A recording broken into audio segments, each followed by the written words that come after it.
Thank you all very much for being here this morning. This is a great turnout. We're very excited to see you here, and to me it's just one more sign of the tremendous parent support we have, not only in HPISD, but particularly at Armstrong, and particularly the kind of partnership that we count on between parents and teachers, administrators, between our school staff, to make school happen every day, and appreciate you being here. I want to especially recognize Chris Kaysen, our Dad's Club president this year, and Mario Santander, Dad's Club president-elect, who's in the back. Dad's Club put a lot of effort into organizing this particular event, and just having kind of the idea for opening up more conversations about, what are the issues going on in the district, how can we be more informed as parents, and reaching out to PTA. Amy Bales, our PTA president this year, is here, and Meredith Mavis, PTA president-elect, is here. I know they also reached out to the Armstrong Bradfield Preschool Association.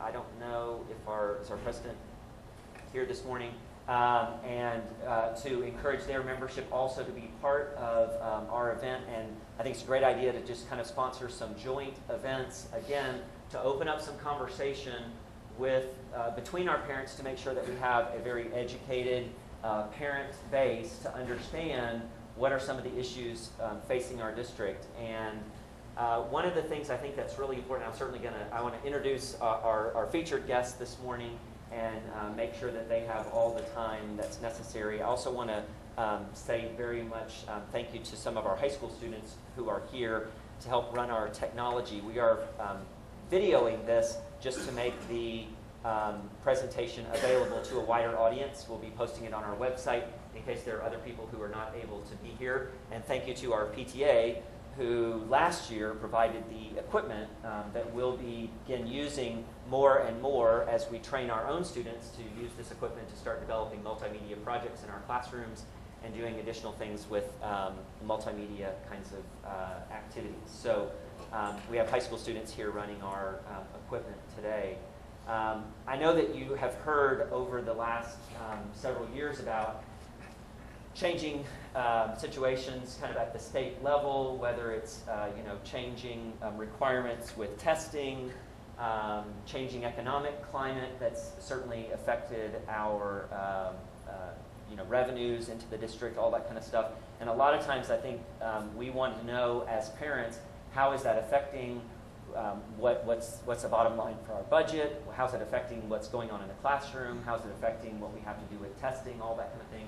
And I know Dr. Orr spends a lot of his time, the school board spends a lot of his time in deliberation, and also in communicating with parents about keeping you informed. And that's one of the main reasons that we invited you here today, to hear some of that, to stay up to date with what's coming out. But to me, one of the really exciting things, and I know where they're going to kind of go with this, and we'll save some time for questions, one of the really exciting things for me in being a part of this district is that we don't have to just stay in a kind of reactive mode where it's, what is the state going to do to us and how are we going to react to it? But we've been able to start to be very proactive in terms of taking a really strong leadership role in the state and say, this is what we want for our students in Highland Park.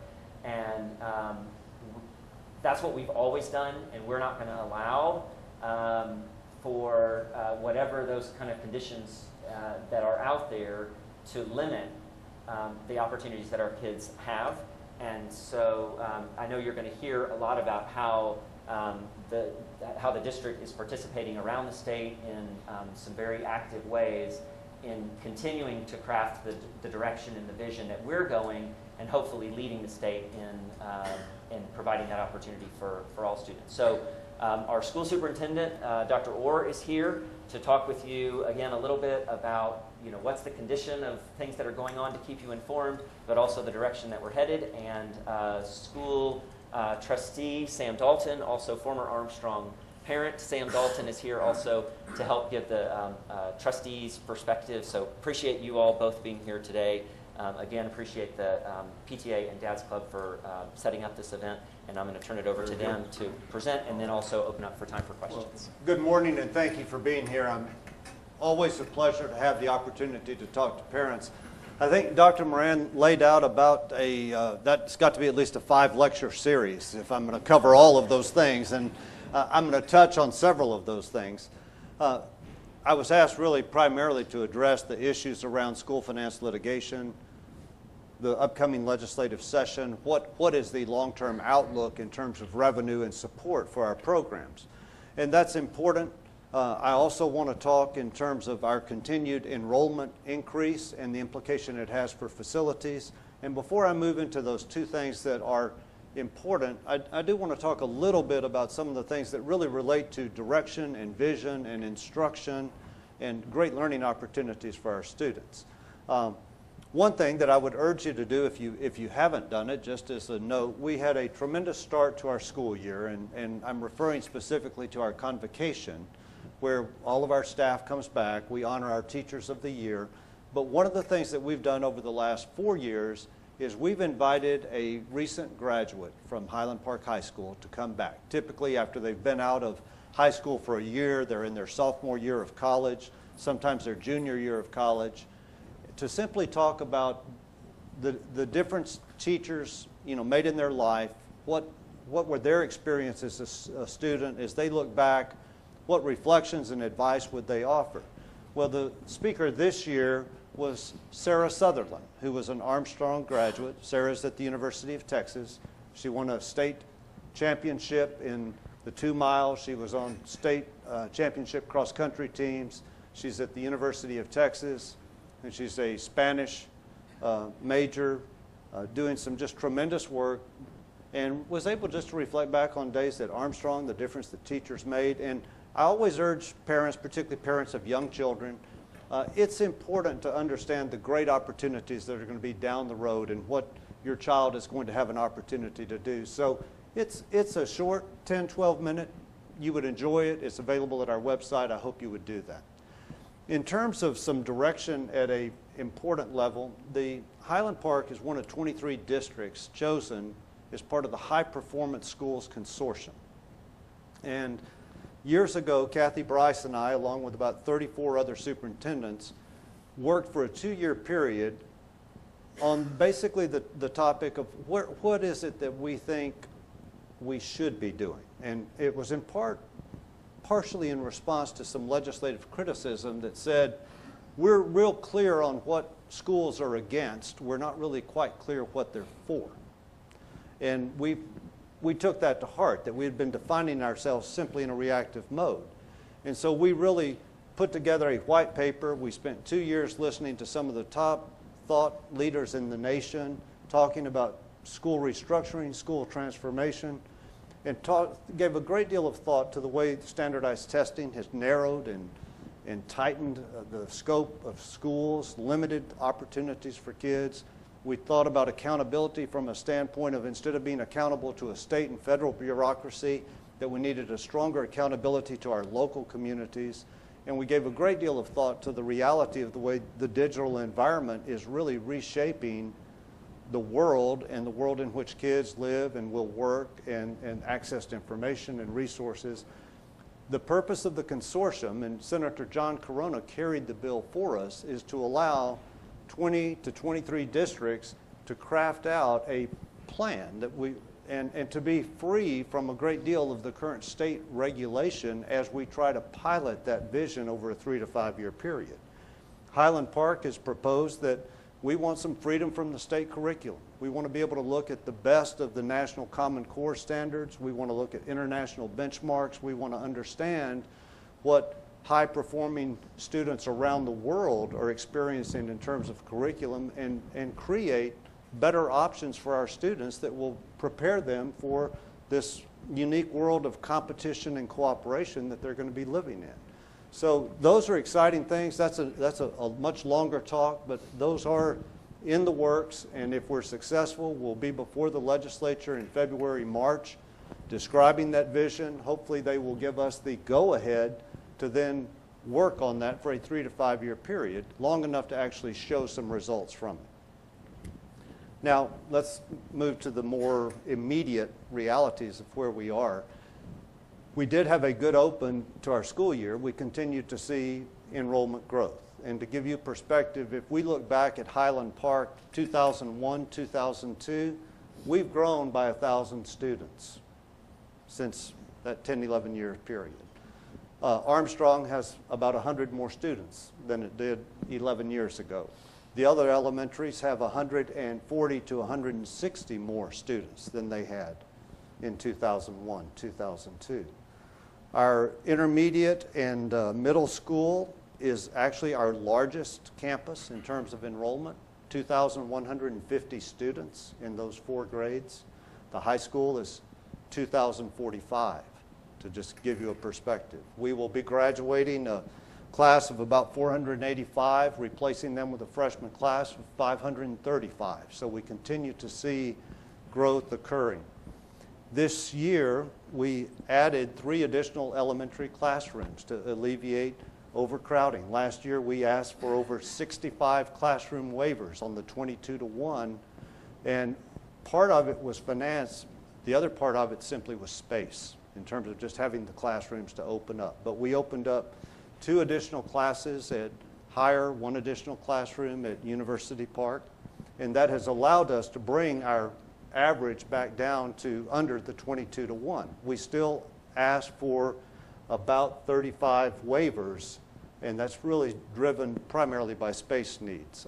We try not to break up families. So if you've got 2nd and a 4th grader, we will go to 23 in the 2nd grade rather than split the family. So we do have waivers there, but the long and short of it is that virtually every elementary space is now used. The only way that we could add additional homeroom sections in order to provide for growth would be to revert back to what we did before the last bond issue. Move music onto the stage, take tutoring testing area, turn it into a classroom, do those sorts of things. So we really are feeling enrollment crunch. At the middle school, the board in October will be looking at specific plans to go ahead and expand the cafeteria at the middle school because it's reached its capacity. If we have more than 585 students in a class, we really can't, get them all in there and be able to maintain the way we are organized. At the 5th and 6th grade, you have the four teacher team that have a group of students in common. It's worked very well in terms of connections and team planning and teamwork, and the kids, it breaks down that large school into modules where the kids connect with their classmates. That was a very important design feature when we moved 5th grade to intermediate school many, many years ago. So we really are just reaching the limits of what we can support. And as that campus continues to grow, you will see pressure in terms of places to teach electives. Band and choir numbers continue to grow. Just where do you fit that many kids? Because the basic rule of scheduling is every child has to be somewhere each period of the day under the care of a responsible adult. And so space is a very real issue. On that, building off of that, what we will do is the board has asked our architectural firm, SHW, to begin the process of crafting a master facilities plan. And I want to be very clear in terms of what we're talking about. It's a plan that takes our demographic projections and would identify options on how those would be dealt with. So when that plan is released, it's not going to be, this is what the district intends to do, but I will give you an example of the way they would approach it. As we look at elementary schools continuing to grow and how you provide for that space, there are 2 options, and these really derive from the work of our Demographic Advisory Committee a couple of years ago. One is you can try to satisfy the projected growth using the same 4 geographic sites you have right now. Your 4 elementary campuses. So you would look and say, how can we add 6 to 8 classrooms at each site? And the 6 to 8 are based off the fact that You know, you need K through 4, you need 5 classrooms to just deal with a cohort as they come through, but we have pretty much reached the limits of the ability to then serve our student population with a single art teacher and a single music teacher. Your special education population tends to grow as your overall population grows, so you need the 5 classrooms for core instruction, but then you need classrooms for the support, enrichment, electives. So the plan would say, okay, here's the option. If you try to satisfy that at your campuses, what that would look like, and you can envision what that would look like. It's more mass on a limited space. Or if you were to create an early childhood center, in other words, kindergarten, as a standalone campus, then that automatically frees up 6 classrooms at each existing facility. And so what would that look like? When we move up to the intermediate middle school, the cafeteria is a given, but then working with the principal and the demographic projections, what's the additional support space, classroom space that's needed? Your options there are, you know, pretty well defined. I mean, you've got that area. How do you make it work? And then at the high school, long term, it becomes more complicated. The high school, a wonderful old facility. Wonderful old facility. Some of those classrooms are really quite small. They've been kind of crafted. Walls have been put up, divided. So some classrooms easily accommodate 30 students. Some classrooms accommodate 20 students. With the growth of programs like video production and things like that that are studios, they've taken over more space, and there are real class needs there. At the high school, we have 16 teachers who float. It means they don't have their own classroom that they work from. And that is not an ideal teaching situation for a teacher. It means essentially when the bell rings, they don't get to stay there and answer that question, interact with the student. They've got to beat it down the hall to get to their next class before their students get to that class. And you know, they don't have to carry nearly the paper resources they used to, because so much of what we do is technology based, but it's not an ideal teaching situation by any means. So at the high school, you then move into, they'll examine, well, we've got tremendous square footage down in the basement, but basements, even remodeled, typically have real limitations. They're below the ground, and that in itself causes some problems. The other option that we would ask them to look at is, okay, we've got a 50-year-plus natatorium in the middle of the school. You know, if that were relocated, how many classrooms could be generated out of that space? Compare and contrast that to if we took a gym and converted it into classroom space and then built another gym elsewhere, and just do the cost-benefit analysis to have some options. So the master plan would be something that would present options to the board, and then could be the basis of community discussion on how do we best meet the needs of our community. And as you know, that's not going to be an easy thing in a community where there is virtually no green space. You know, I mean, the dirt is very rich in Highland Park, and it's a huge factor. But we have to recognize that based off our own projections, we will continue to grow. We're at 6,830 students today. That's our all-time high enrollment. And our projections, based as you look 8 to 10 years out, we could be 7,600 to as high as 8,000 students. And as a public school in the state of Texas, we don't have the option of not serving the children that live in this district. All children will be served, and we want to serve them well. So that will be important. It's coming down the road. In terms of the cafeteria expansion, the board has over the years set aside money into a capital reserve, and that will actually be paid for on a cash basis. Any additional major work is it's going to require a direct support from the community in the form of a bond issue, and there's no way around that. The timing of it would still to be determined. Let's talk school finance a little bit. You know, you just have to kind of decide where do you want to start the story on school finance. I think there have been 5 Supreme Court decisions related to school finance in Texas over the last 20 years. I'm going to pick up with the 2005 Supreme Court decision that where Highland Park was one of many school districts that sued the state.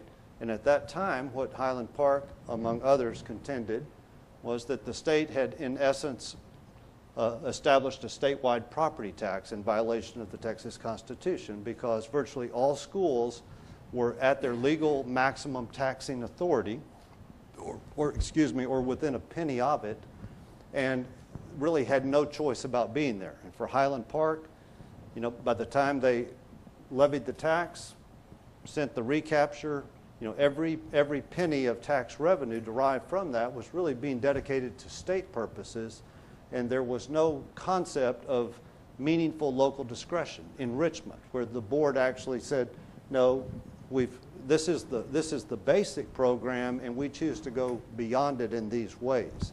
So we sued on the basis of it's a statewide property tax, and there is no meaningful local discretion for the board. Other districts at that time sued on the basis of that not only was the system not adequately funded, it wasn't being equitably distributed, despite Robin Hood and recapture and those sorts of things. The court in 2005 said it's a statewide property tax, and districts don't have the ability to do local enrichment. They don't have meaningful discretion. They ruled the system was equitable, even though there were significant differences in what districts spent. They said some variation is acceptable as long as the system is generally adequately funded, and they said it's adequately funded. The solution that they put in place had the unintended consequence. They put in a hold harmless for us, not the court, but the legislature in responding to it, and that was through about 3 special sessions. And they've done that, and what they were essentially saying is, well, okay, we're changing the system, but no district will get less than they got before as we grow into this new system. Well, the unintended consequence of that became what was known as target revenue, and this is kind of obscure, but it's important that you understand it. They set a number that determined what each school, no district would get less than it got. Well, it turned out the floor became the ceiling. There was no difference. So based off your revenues, your tax effort in 2006, based off whatever factors determined your per pupil funding in 2006, you got locked into that. So it didn't matter if your demographics changed, if your property values went up or down, you got the same number per pupil.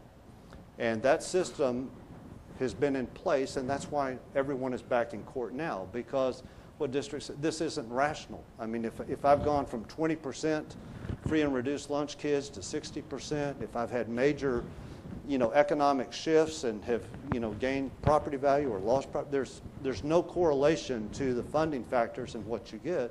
It's an irrational system. What the legislature did do, and many thanks to Dan Branch and John Corona, and in terms of people behind the scenes, people like Mike Boone, that really influenced the concept of if schools are going to have local enrichment, it's the concept of the golden pennies. You may have heard of that. But coming out of that court case in the legislation, Highland Park did receive 6 cents that are unrecaptured pennies. Those were very important. That each penny generates about $1 million unrecaptured, when on the recapture side, we're sending 70%. So let me kind of stop and tell you where we are. The court case in 2006 led to all districts went from the ability to tax up to $1.50. They were compressed down to $1. They were given some local enrichment pennies. For us, it was 6 cents that were significant dollars. And the state said that we're going to replace that revenue you lost, that we took away 1/3 of your taxing power, but we'll offset that with a business tax and send that money to you. Well, that was the plan. The state economy, the national economy goes under. The business tax does not begin to generate what it was projected to generate. And so the last legislative session, they started cutting that number down. And that's been the immediate driver of pain for us.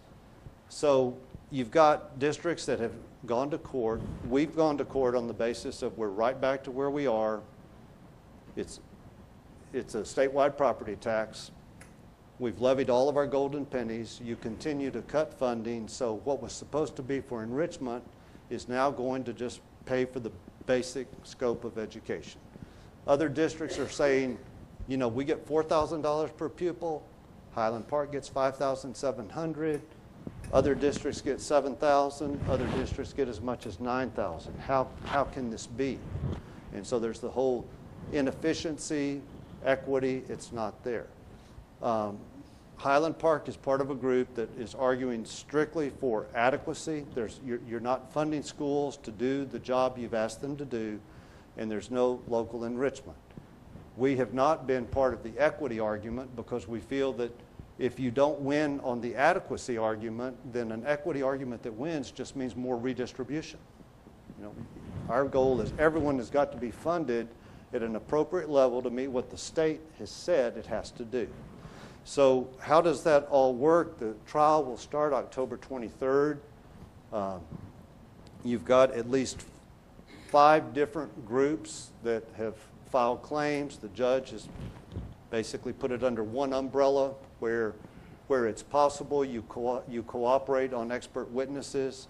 And so you've got experts from across the country that have gone in and used kind of a cost function approach to determining, well, how much should the state, what does it cost to educate a student to meet what the state has established as its goals for education? And then you've got people that are experts on the whole concept of equity and taxation and impact. And then you've got another group that's actually arguing for basically moving to a decentralized charter system, you know, move away from the current system. So you've got a lot of competing claims there. The trial will go through December, probably the first 2 weeks of January. The district judge will issue his opinion, either saying the system's adequate, inadequate, equitable, not equitable, statewide property tax, or not. And then the legislature will look at that. But based off history, the legislature is not going to take any action based off a district level decision. It's going to be appealed, you know, to an appellate court and then ultimately the Texas Supreme Court.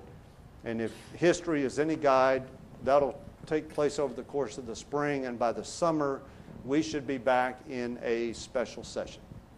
I think in terms of the school finance bill that will go through, I think they're going to try to basically just maintain the status quo pending the judicial outcome. So that's by way of saying, as we look forward, you know, we believe that our case is strong. I mean, you've gone from a system that, since the last court case funding system, you know, we've moved to higher graduation standards where basically any kid across the state of Texas that's going to graduate under the recommended high school program is going to have 4 years of math and science, the 4th year being a course beyond Algebra 2. And so you've had districts have had to hire additional math and science teachers. You've had a new STAR testing program that is far more rigorous, end of course exams that students have to take in order to receive a graduation diploma. So you can show a great deal more rigor and direct cost associated with a plan, but a revenue system that hasn't grown with it. So we believe that case will be won. You know, as to what constitutes meaningful discretion, that's, you know, the judges will decide that. But our hope is that those two things, based off the previous court decisions, if we won them in 2005, we should win them this time around. But we will see where that all goes. The mood of the legislature was very different last time than in the past. It was, of course, those were very, very tough, difficult financial times, and there's really not a willingness at any level to consider additional revenue, and that's a challenge for Texas. When you grow by 80 to 90,000 students a year, if you're not willing to put more money into the system, you're spreading the same amount of money among more and more students each year. Perspective on where we were, if you go back to, I'm going to say 2008, 2009, we basically spent about $8,600 per pupil. Now you move forward to today, the budget this year, assuming our enrollment holds as it is and the revenue comes in as projected, we'll be spending about $8,050 per pupil. And we've grown, we've added staff in relation to growth, stronger requirements for kids, costs continue to rise. So where are we? We are highly dependent on our public-private partnership, but in terms of our overall budget, the board adopted a deficit budget for this year. If you just want the numbers, if you look at roughly a $54 million budget, it assumes $2.6 million in pledged contributions from PTA and Mad for Plaid. We tapped into our C Tennis Center and our Academy for Lifelong Learning, which are, extracurricular after-school programs that operate as independent cost centers. They're each contributing $200,000 into the operating budget. They typically have a fund reserved to fund future improvements and things like that. So if you take, that's kind of a one-time infusion. You're counting on 2.6. We adopted a budget with a deficit of about $400,000 on top of that. So essentially there's about a $3 million shortfall. Historically, Mad for Plaid and PTA giving has come in at 2.5 to 2.6. Virtually every year that's built into the budget. I think that's a lot of information in a relatively short amount of time. Jason? How do you meet the shortfall? Well, the board, the board does have a fund balance, a cash reserve. And so, as I mentioned to a couple of dads beforehand, over the years, whenever we've ended up with a positive surplus at the end of the year with unexpended funds, we've moved it over into the cash reserve. Whenever we've contested the state comptroller's property values and it's turned out in our favor, we view that as a windfall and cash, and we've put it into the fund reserve. And that's how we're going to be able to basically pay for the middle school cafeteria expansion and cover the deficit. We'll just basically make a budget transfer at the end of the year to cover the difference. And I'm glad you brought that up, because I guess what I want to emphasize is that, Kathy Bryce before me, in my tenure as a superintendent of over 20 years, the only thing I've ever known is school finance litigation. It's essentially the system I've been under. So in 2005, 2006, as soon as you saw this target revenue system, you could see this day coming. That there's no way that you could take, a third of the local property tax revenue power out of a system, replace it with a business, what used to be the margins tax, that the comptroller at the time it was adopted said, this doesn't produce as much money as you're taking out of the system. And the state said, well, we know that, but we've got a surplus, so we'll fund it out of the surplus. Then the economy goes south. You could just see it coming. So we've set that money aside to truly be our rainy day fund to get us through. And that's why we've been able, while we froze salaries last year and changed health insurance plans, we've cut, our budget this year is $750,000 less than it was last year. So, we're trying to cut expenses, but our view has been, while it's all unsettled and we're still in court and there's still hope, we're not going to go in and start slashing major programs. And, preemptively, if you remember a year ago, preemptively, districts like Plano and Dallas and others were announcing in February or March of that year that like 300 teachers are being let go. Well, and the environment in those schools was horrible.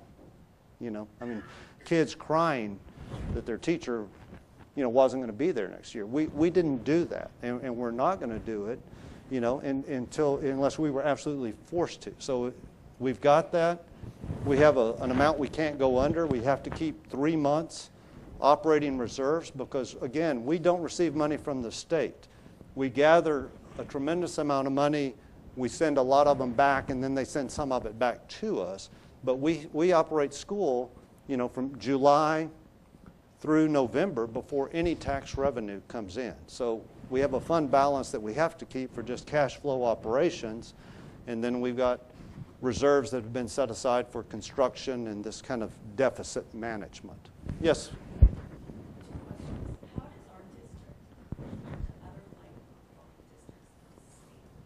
And then how does that compare? How does the growth rate of our district compare to other like districts in the state? And then how does that growth rate of high-performing districts compare to the growth rate of just the general other districts in the state? So I'm Okay. just saying, our growth rate is attributed to the fact that, you know, we want a better education for children into the district. What's that? A lot of questions in there. Let me think where to start on that. Our growth rate is not certainly as high as, Frisco ISD has actually been the fastest growing district in the nation over the last 10 years. So, you certainly see these suburban districts that have these, huge developments that come in where they go in, they're going to build 1,200 homes, and the developer provides the land for a school and helps contribute to the cost of it. There are districts that have much faster growth rate than we do. In terms of our district, we're growing by a little over 1% a year, but again, kind of the miracle of compound interest. If you take that 1% compounds, our growth is primarily attributed to the overall growth in the Metroplex and the growth of Dallas as an important business, commerce, and international trade center. Corporate relocations into Texas, and this will come as no surprise to you. Go out to the Silicon Valley and look at what $1.2 million buys you in terms of a home, and look at what $1.2 million buys you in Highland Park. And, corporate relocations, the executives, the managerial group that come in, and they look at Highland Park as a very attractive option. The housing relative to what they've been paying is great. It's a great school system, and if their business in any way is kind of connected to the downtown business center, the commute, you can't beat it. So as long as Dallas, I think, continues to grow and benefit from corporate relocations and international relocations, I think we're going to see that growth. You also, if you're a jogger or a walker and you get out in the mornings, I use my little route to look at the number. Whenever I see the green fence go up, I know what's coming, and it's a tear down rebuild, and those tear downs are typically small homes being replaced with large homes, and typically it's 2 or 3 or 4 children associated with that.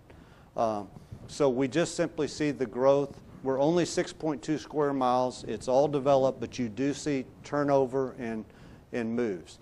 South Lake Carroll, went through more rapid growth. They've kind of reached their build out, and so they're now just in kind of that replacement cycle. But people want to be where there's quality education. Yes, Jason.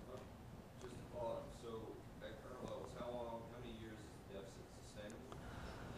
And does $100 million endowment solve it? Well, $100 million, yes, that solves a lot of it.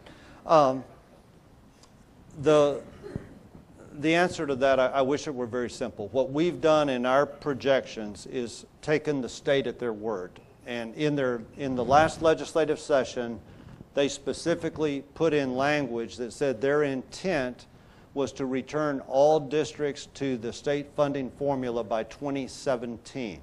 What that means for us is, and this is one more term I didn't introduce earlier, but I talked about that 50 cents of taxing power they took away, and they promised to offset it. That offset is known as the Additional State Aid for Tax Reduction. We call it ASSETAR. ASSETAR fell from $8 million for us to $5 million. We have to assume by 2017 it's going to go away. So, we see over time that's a $5 million loss in revenue between now and 2017. So, I think under that scenario, we can make it through the 14-15 school year before it just gets to where really hard, painful decisions have to be made. The endowment in the Tartan Fund, The idea there would be that you set up a revenue stream that's really independent of the state finance system. The foundation's goal is to be able to return 4% of its endowment back to the school. It's got $12 million. This environment has been really tough. I mean, they haven't been doing a 4% payout because they're just not earning very much. But I do believe that, you know, their goal is to get to $25 million to coincide with the centennial celebration of the district in 2014, and then continue to grow it as a revenue stream.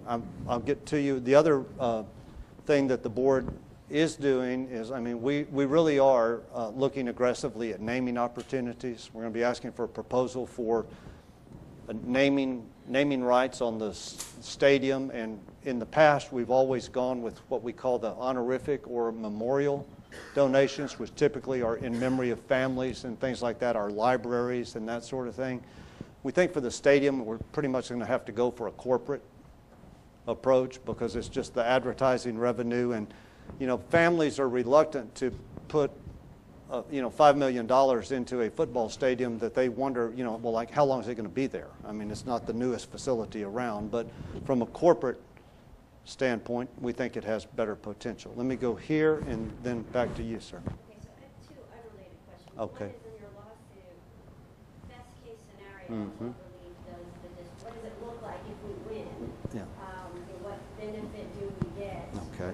Considering there's all these other competing claims. Okay. And secondly, in your plan Mhm. for the district, you mentioned adding on an existing kindergarten group, blah, blah, blah, but I didn't hear anything about a fifth elementary school, and I know that's been very controversial historically. Right. So would the Sure. plan even contemplate a fifth elementary school, or is that just totally off the table? Okay, well, let me start with what do we hope to win. Yeah. What we hope to win is a clear statement from the court that the state is not adequately funding public education as it should under the provisions of the Constitution. The Constitution of Texas says that the legislature must make suitable provision for education, and that the expert testimony will establish a minimum amount that is needed to meet that goal, and we already know from the preliminary expert testimony it's more than what they're doing right now. And So our per student number would go up as a result Yes. of the decision? yes, From 8,000 to... and best scenario, and that the golden pennies would not be the states, you know, that they truly would be for local discretion, that if, you know, we want to create a fourth-year early college entrance program. We want to expand curriculum, do different things that are beyond the state's shell, that's what it would go for because on it. And, you know, ultimately, if we have to consider options, we will. The reason that we would look at an early childhood center as compared to a fifth elementary is because you don't have the space requirements. A kindergarten school is for little people. So you don't have to have as big a gym. You don't have to have all the support space is not nearly as large, you know. And I say that for this reason. If we were to build an elementary school to current Texas Education Agency standards, that standard is 5 acres for 500 students and an acre for each 100 students after that. So you start thinking about 5 acres. I mean, the cost of acquiring the land, you know, I kind of get to $20 million just to get the dirt, you know, because it's all already occupied. And, you know, eminent domain is a very divisive, in a community that values home, church, school. You know, I mean, 90% of our property values are residential. There is no land to be gotten that's not residential. So if you start thinking about an early childhood center, you don't have that space requirements. You're talking about something more manageable, and I think you've just got better options. I don't know that. I think you just have to kind of get it out there, start having the discussion. Where do we think it's going to go? You know, the pros of the childhood center are that it's completely focused on the unique needs of young children. You know, there's no mission confusion. I mean, it's all about 4- and 5-year-olds. The logistical challenge is that, you now have parents that have to, you drop one off at kindergarten, and then you go to elementary, and then you go into the vortex called MIS, HPMS, and if you come out at the, you're happy. It's a lot of congestion, but you got to deal with it. Yes, sir. Just to add to that, a couple of years ago, we did have a demographic advisory committee, and one of the subcommittees of that was charged with studying that very option, a fifth elementary school versus an early childhood center, which was kind of a new concept for this district. People really have to think outside the box, and that consisted of some community leaders, parents. They all sat down, and the conclusion that committee reached was a recommendation to investigate further kind of the early childhood center option instead of the fifth elementary school. That doesn't mean it's off the board. Obviously this is a challenging time, and we're studying everything. Obviously we're trying to get ahead of the curve on this stuff and not be reactive, as Dawson talked about. But that was one of the things that came out of that committee, was that investigating that option. And this may be completely off I don't remember kindergarten when I was a kid being part of the public school system. Is it required these days that kindergarten be a part of every elementary, or is there an option that people in this neighborhood could send their kids to private kindergarten and eliminate it from the... Well, many do. No, I don't think we really have the option of not offering kindergarten. Parents have the option of not enrolling their child until they're 6 years old. But, But it is a part of every public Oh, school yeah. district now. Yeah, and actually, yeah, it's kindergarten is the standard, and then any school district in Texas that has even a limited number of kids that qualify for free and reduced lunch, kids that are considered economically disadvantaged, are required to offer a half-day pre-kindergarten program. So, that's pretty much expected. Yes, sir. I heard you speak last spring with our attorneys on the last similar Yes. conversation. I don't know if there's an awareness in the community of how precarious the situation is from a funding perspective.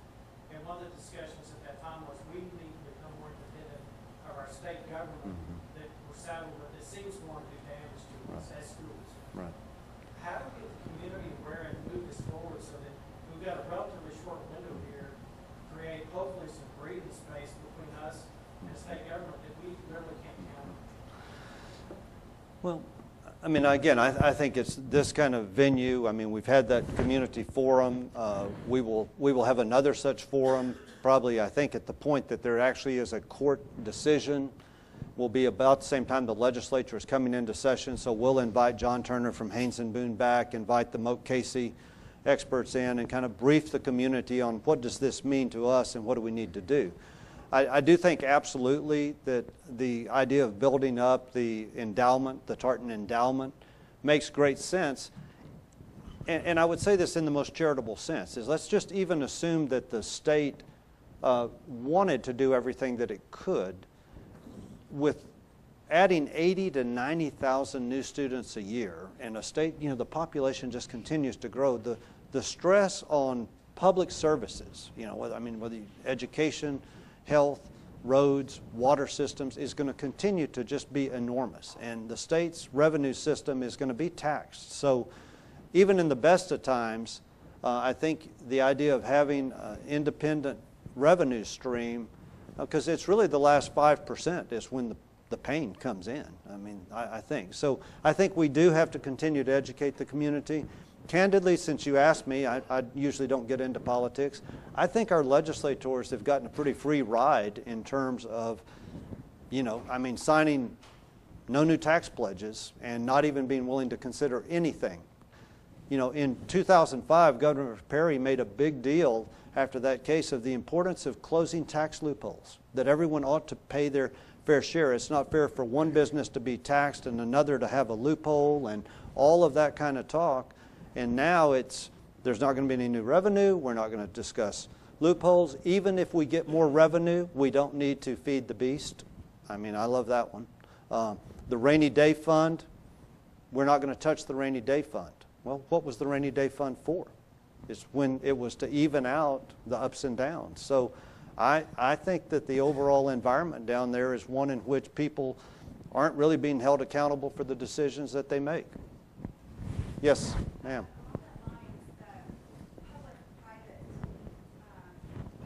partnership. Partnership. Could you not go to local businesses and have them sponsor the cafeteria like you have or underwrite the cafeteria for MIS like you have the stadium underwritten? And then I'm thinking technology. Could you not market to local businesses and have them support various efforts in the school? Well, I mean, I think indirectly they do right now. I mean, I will tell you, virtually all of the technology that you see in classrooms in this district has been paid for with private funding. And so in terms of local businesses underwriting it, I mean, the elementary auctions, all of those things really tap into those local businesses, and they're pretty generous underwriters of it. So, you know, in terms of things that the foundation is helping us do, I mean, we are aggressively pursuing. We received $1 million donation to the endowment last year from a graduate. The high school auditorium is now the Palmer Auditorium. We're going to go after the stadium and, you know, those sorts of opportunities, but those do take time. The other the other challenge is that we have to be careful that we don't cannibalize one source to feed another source. So, you know, right now, for instance, Mad for Plaid and PTA funding pays for $3,000 of each teacher's salary. That's what keeps us competitive in the Metroplex market. It pays for all of the campus technology.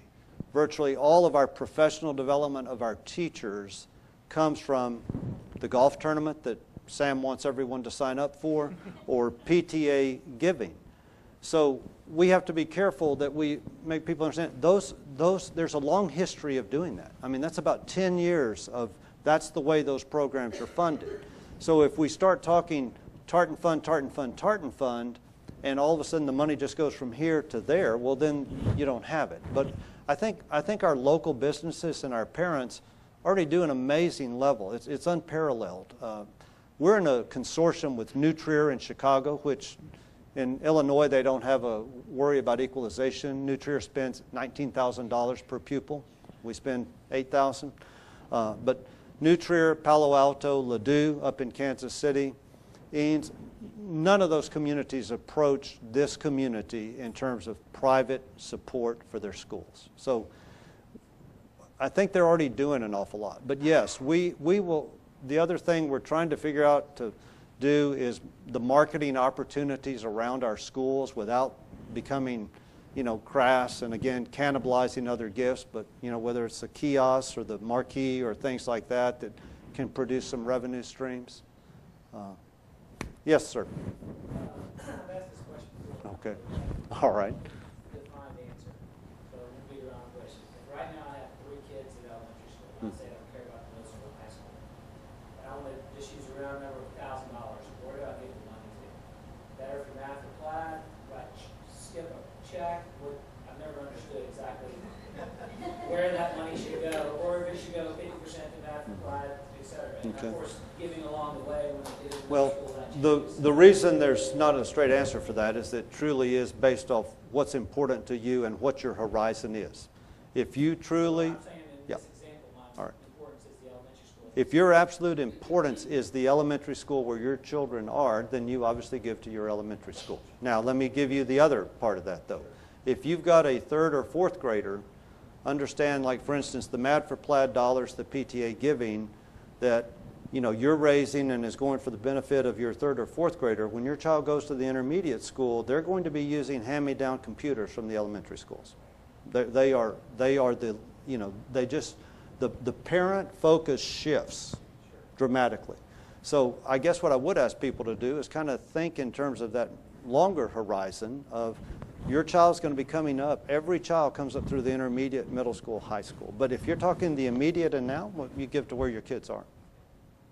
I like the split idea if you just, yes, sir. As SMU expands their footprint and moves, you know, what is commercial property subject to property tax into not-for-profits, in, say, the last 10 years, has that had a significant impact on our tax revenue? It does not, and that's primarily the fact that, you know, under the state's finance system, put recapture aside, all local property value growth in an ISD benefits the state, not the district, unlike cities or counties.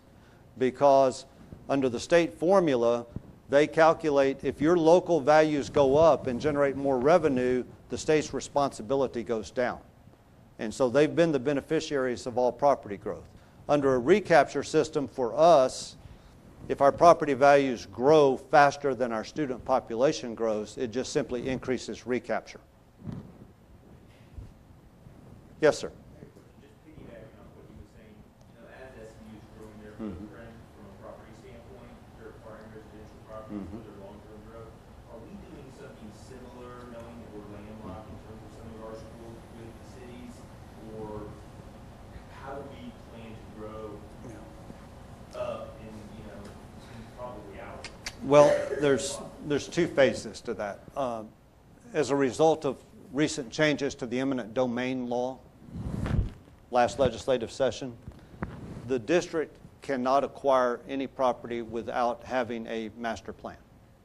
So, I mean, that's part of why we have to develop a plan and decide, are we ultimately, whether it's 5 years, 10 years, however many years out, if we're talking about, I'm just going to take the easy one, we decide to move the 50, 60-year-old natatorium out of the high school, acquire some land around the high school to replace the natatorium and convert that to space, we'd have to have a master plan that supports that. We really cannot even make contact with a property owner in terms of acquiring property without such a master plan. So that's phase one. There has been a history in the district in years past of candidly, some individuals that will step up to the plate and acquire the property and hold it so that it's kind of there if the district is able to then take advantage of it, and then if not, they've returned it to the marketplace. So I think at the point that we actually have agreed as a community on what we're trying to do and what the needs are, then we're in a position to start acquiring, and that would be important. Is it just private, or is there any discussions around, worst case scenario, even working with cities to use public parks or something like that? If that ever got to that situation, During the course of the demographic study committee that we had 2 years ago, we actually had a representative from each of the town councils on that committee, and so that they were more aware of the the realities of the impact of apartment and zoning decisions and the space needs. But in terms of a park, I mean, that would require a vote of the people. The city does not have the option of giving that up. So I think it all gets put on the table within the context of, if the growth continues, how do you deal with the growth? And that's a knotty question because, just to give you some perspective, that it still astounds me in some ways. When I go out, I live on Marquette, and I go out on a Sunday afternoon, and I mean, the Frisbees are flying, and the tricycles are going up and down, and just, the number of kids. But think about 6.2 square miles. We've got 6,800 students in the school. There are about another 1,100 to 1,200 students that attend private schools that live in Highland Park. And then you take the preschool population, which is typically about 500 kids per year. And you get very quickly to there's 10,000 kids living in 6.2 square miles. So, I mean, we need space, but we also need parks. I mean, you need all of those things will be competing, and that's just the challenges of in some ways, it's urban congestion in a suburban village-like setting. And so, yeah, I think all those things get on the table within the context of a master plan, and as soon as we have that master plan, we absolutely will be in discussion with cities and parents and community. Yes, ma'am. Uh-huh. That are in Park City School, and I know this was my mother-in-law lives in one, of that northeastern quadrant, near Northwest Highway, Yes. Villanova. Walking down those streets, it looks like you pee, and sometimes the division is right in the middle of the block, but it's city balance, like what she calls the police, it's Right. city balance. Right. Why are there some of those areas, and have we ever, I'm sure those people might even want to be part of UP. I mean, why, is there a way to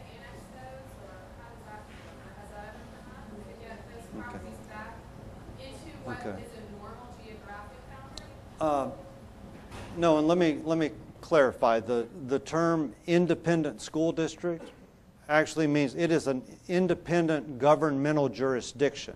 So school district boundaries and municipal boundaries aren't the same thing. So that part of Dallas, well, actually where I live on Marquette is in the city of Dallas. Okay, so if you kind of take Bodecker and come into about Caruth, halfway through the block, about where the 7500 is all city of Dallas. Well, actually down to Airline. So it's really city of Dallas, University Park, town of Highland Park, and then there's a part of the town of Highland Park that is not in Highland Park ISD. So it's just a different governmental jurisdiction. Frisco ISD includes parts of Louisville and vice versa. It's, huge. There's the boundaries aren't contiguous. Wouldn't be. Yes, sir. And then I'll go back there. Not to move too far away from budgeting, but Yes. with your dealing with the other high performing schools in the 2030 school consortium that you're talking about, is there any talk about change in the top 10% automatic qualifying to the university, state university? Not. And do you No. see that ever coming? I mean, obviously we have elementary school students. I'll tell you, the top 10% was crafted as an alternative to affirmative action, and right now, the UT race admission for the bottom quartile of their class is before the National Supreme Court right now. What people didn't anticipate in the passage of that top 10% is the way the rural legislators have embraced that.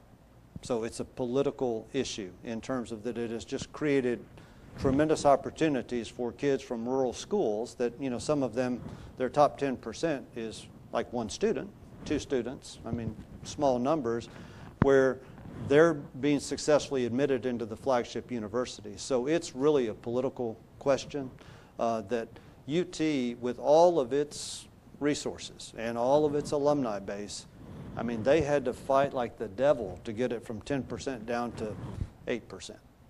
So I think that's just a political ball. In terms of the consortium, that's not anything that I think we would take on. Well, the reason I asked about the consortium is that I think it would affect that group of ISDs more so. Yeah, and I actually rail against that. I refer to the top 10% as the state's systematic effort to brain drain, because it has caused kids that are in the 11th percentile to the 25th to really look strongly to go out of state. And I'll give you I'm a University of Alabama grad. If I'd known it was college day, I would have worn my crimson. But 10 years ago, Alabama had one out-of-state recruiter. Today, they have 20 that work Texas. And part of that was the president of the University of Alabama was the president at UT, I think Arlington. He knew about the top 10%. He goes over to Alabama. He says, man, there's a bird nest on the ground. And they come flooding into these suburban districts. First year I was here, I was shocked when I got the college admissions. 37 kids from Highland Park go to the University of Alabama. I go, wow. And, you see that Georgia. For some reason, Arkansas, is the one now that, I don't know, after this year, that probably will not be the case, but it's amazing. So, yeah, it does need to be changed. And I don't mean to minimize it, but, I use this example. A young man goes to the University of Alabama. It's got a strong business school. He marries a cute little Alabama girl whose father is a leading businessman in Alabama. He's not going to come back. In 25 years from now, when he's in a position for his family to support a university with contributions and endowment, which one's he going to support? It's the one he graduated from. It just makes no sense to me. Especially if savings days.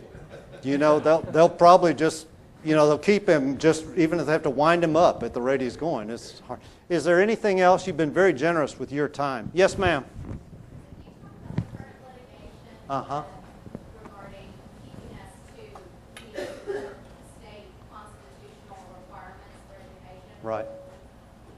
Can you talk about challenging the recapture? Let me tell you, recapture is the biggest problem you have with challenging the recapture in a court case is the Texas Supreme Court said that recapture is legal. I mean, that was the first couple of law cases revolved around that recapture, wasn't legal. And the state said, no, it is legal and it's appropriate and it can be done.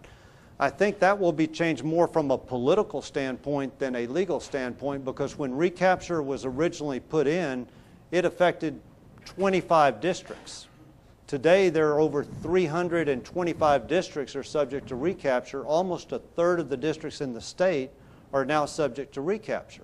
Some just a minuscule amount, but I think that will change it more. And I think our better opportunity is to mitigate recapture.